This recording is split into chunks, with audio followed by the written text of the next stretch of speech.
I want to share with you my journey around my calling. You see, I didn't find my what we would conventionally consider life calling until I was 44 years old. So that's more than half of my life, walking around and doing things in the world without really knowing what my calling is. But what I did have during all of these years, I would have different impulses that would show up in my awareness that called me and would say, this is what you need to do. And they felt very purposeful. So it felt like I was on my calling as I was choosing them. But it didn't feel like it was the final station of my calling. Now I've come to realize, since I did find my calling around age 44, that there never is a final station. Because once you find your calling, then now you want to increase your impact. You want to increase the reach of your calling. You want to share your unique gifts and talents with more and more people. And so we all want to expand that. So there's never like a final station. But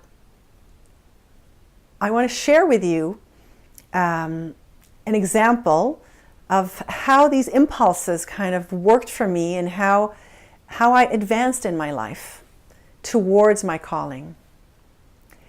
And so I grew up in a family with alcohol and abuse, and I also had learning challenges that were never diagnosed in school.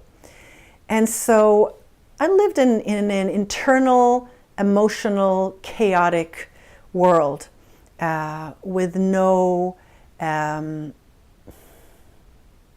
mediator to support me at home, and no adult mediator in school to support me with my challenges at school. And so it was a lonely existence. I had friends who I loved, but it was still internally, it was really challenging. At school it was challenging, and at home. And I felt very lonely. Now, I grew up in Israel. And so in Israel, it's mandatory at age 18 for men and women to go to the military service. Women go for 2 years. And it was 40 years ago, and I felt very much the duty to go. And so I was on a track. I mean, just like in America, people are on track to college. In Israel, you're on track to go to the army as soon as you finish high school. It's because it is mandatory. And so I believed in it. That was my duty. And so it was quite the unexpected event when I was approached by a fashion modeling scout who offered me to travel the world and work as a fashion model. Now, I'm reminding you, I grew up in a family with alcohol. I had low self-esteem. I had red hair and freckles. I had a stutter. I really didn't feel good about myself. So being a fashion model was the last thing I would imagine anyone would propose to me. But one thing led to another. I decided to take this person up on their offer and move to Paris, France for 2 weeks to try this out. And I began working immediately and stayed for 10 years and worked all over Europe and worked in the United States and never went back to the military service.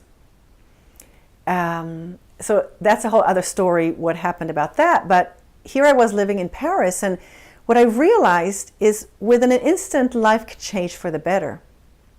Here I was on this track for the military in a family that was really challenging for me.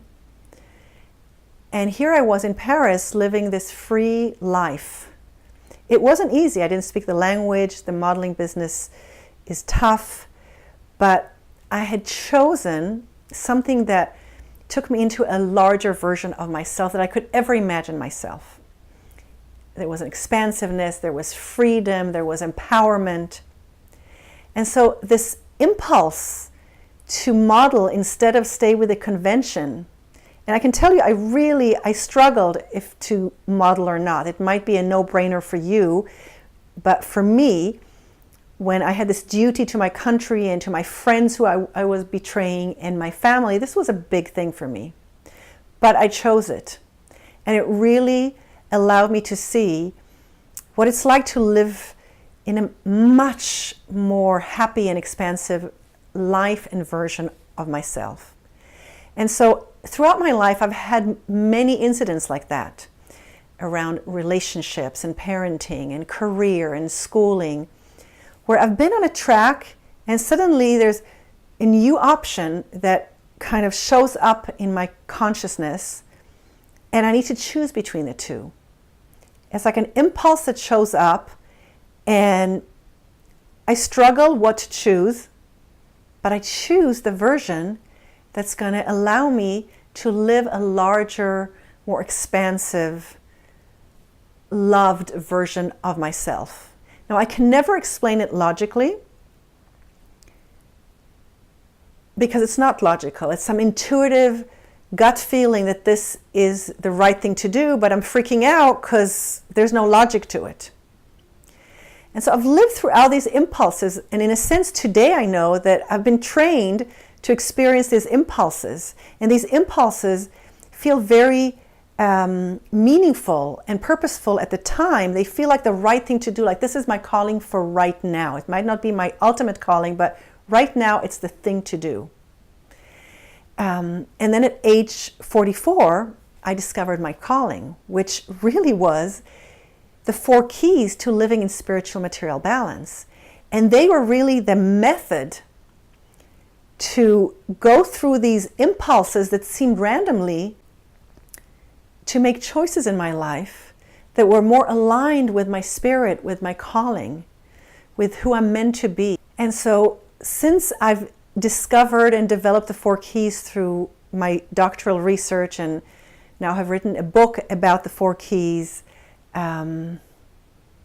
really my calling is to pass this pattern or this method to other people, so that other people can also live a more full version of themselves, a version that's more aligned between their spiritual and material self. And these 4 keys can really help you live your calling, make choices in relationships, when it comes to your own self-growth and self-care, just about any topic in your life that you want guidance on, that you want for it to be aligned with your higher self, with who you are and what you're meant to be, and the gifts you're meant to share, and expressing it in a very concrete, daily, material, physical way. The 4 keys I have found are the way to do it.